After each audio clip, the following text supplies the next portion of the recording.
Welcome to 2.1. Today we're going to talk about vectors in R2. A vector is a directed line segment. Now let's make that a little more precise. In this class, we're going to draw most of our vectors in standard position, meaning the initial point is at the origin. And the notation that we'll use to indicate we have a vector in standard position is called component form, and it differentiates between a point and a vector.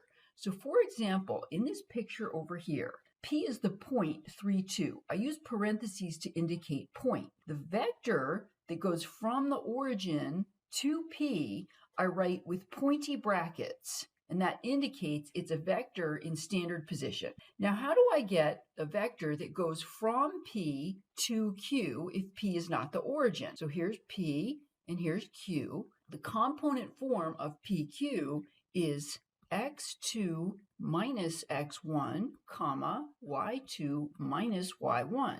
And the order is important because if you reverse the order, the vector will point in the opposite direction. And my mnemonic device is quit making poop, Q minus P. Now, the bar on top of the PQ is totally optional. Actually, that's a little arrow. Some people write bar, some people write arrow. You could also just write PQ, and I'm fine with that. So for example, let's find the component form of PQ here.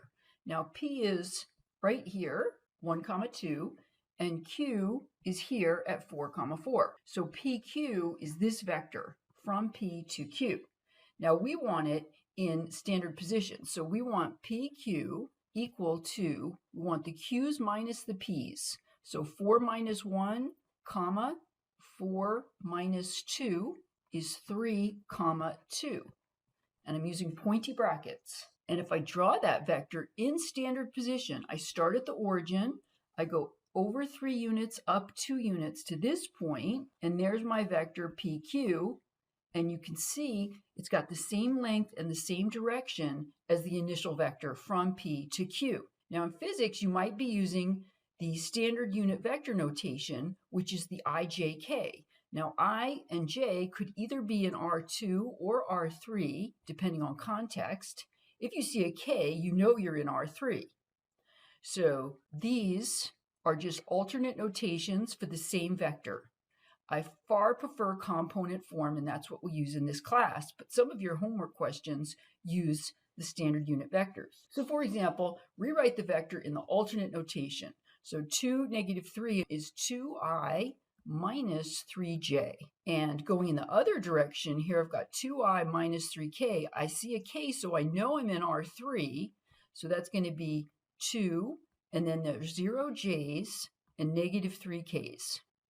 Okay, in this box, I have a formula for the length of a vector, and that generalizes to R3, or actually Rn. And then the rule for scalar multiplication is that scalars distribute, and addition and subtraction, those are done component-wise. And I have an example of each one, but let's just jump down here. You should probably pause the video and see if you can do all the problems on this page on your own. Okay, find a vector v from A to the origin. So this is my P, which is A, 2, 3, and the origin is my Q, that's 0, 0. So I want to go from P to Q. So V is, I want the Q's minus the P's. So 0 minus 2, comma, 0 minus 3, that's -2, comma, -3. And that's that red vector I have here drawn in standard position. Now we want a unit vector, meaning length 1, in the direction of V. So what we want for the second part is to take V and divide out by its length. That will point in the direction of V, but it will have length 1. So we need the length of V first. So the length of V is the square root of -2 squared plus -3 squared, which is the square root of 13. So V over its length is 1 over root 13, then -2, -3. And you can leave it like that, or you can distribute as -2 over root 13, comma, -3 over root 13. All right, find the vector u minus 2v. So u minus 2v is 1, -2, 0, minus twice 3, -1, 2. And you could do this in your head. This is 1, negative 2, 0, minus, let's distribute that 2, 6, negative 2, negative 4, and that's negative 5, comma, 0, comma, negative 4. All right, find a vector W of magnitude 7 in the direction of V.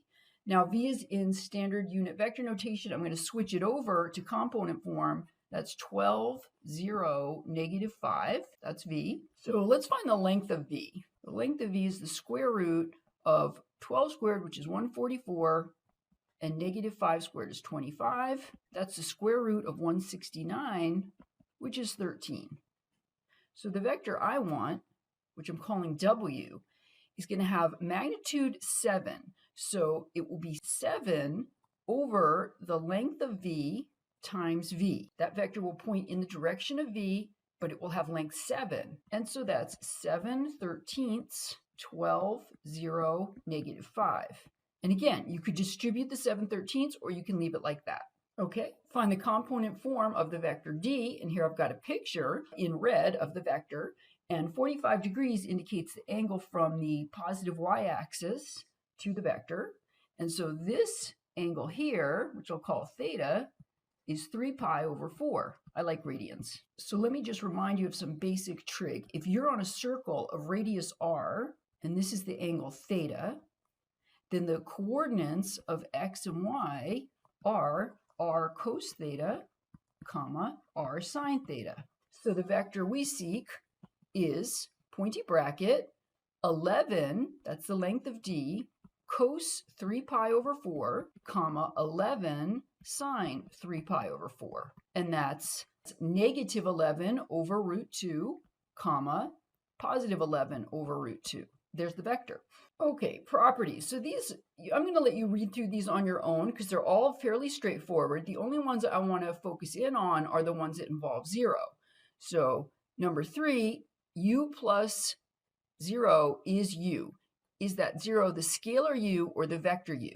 Well, you can't add a scalar to a vector. You can only add 2 vectors. So that's 0, the vector. All right, number 4, u plus negative u is 0. Well, if I add a vector to another vector, I get a vector. So, for example, let's just make this clear. If u is 1, 2, then negative u is negative 1, negative 2. If I add those two things together, I'm getting a vector. I'm getting the vector 0. All right, and down here, I can't multiply vectors. So this first 0 is a scalar. And when I multiply a scalar times a vector, I get a vector. So the second 0 is a vector. So again, for example, if I take 0 times the vector 1, 2, that 0 distributes, I get 0, 0, and that's 0, 0, the vector, and this is 0, the scalar. Okay, addition and subtraction geometrically. So in physics, you might learn method 1 in each case, and I'm going to use method 2 because I like it a lot better and it's easier. So for addition, the triangle method, you place the tail of V on the tip of U, and U plus V is the vector that goes from the origin to the top of V. So that's U plus V. All right, if we use the parallelogram method, then we take the parallelogram spanned by U and V, and U plus V is the diagonal. And what I like about this method is it extends to subtraction. So the subtraction, U minus V, is the vector here from the head of V to the head of U. Well, that requires you to remember, does it go, this direction or does it go in the opposite direction? But if you use the parallelogram method, so down here, I take V, and negative V is just the vector that goes in the opposite direction. And then I think of U minus V as U plus negative V. So I take the parallelogram spanned by U and negative V, and its diagonal is U minus V. All right, so let's just end with a summary of the big things we did today. Given P and Q, the vector from P to Q is, quit making poop, x2 minus x1, y2 minus y1. The length of the vector V is the square root of v1 squared plus v2 squared, and a unit vector in the direction of V is V over its length. And that is the end of this section.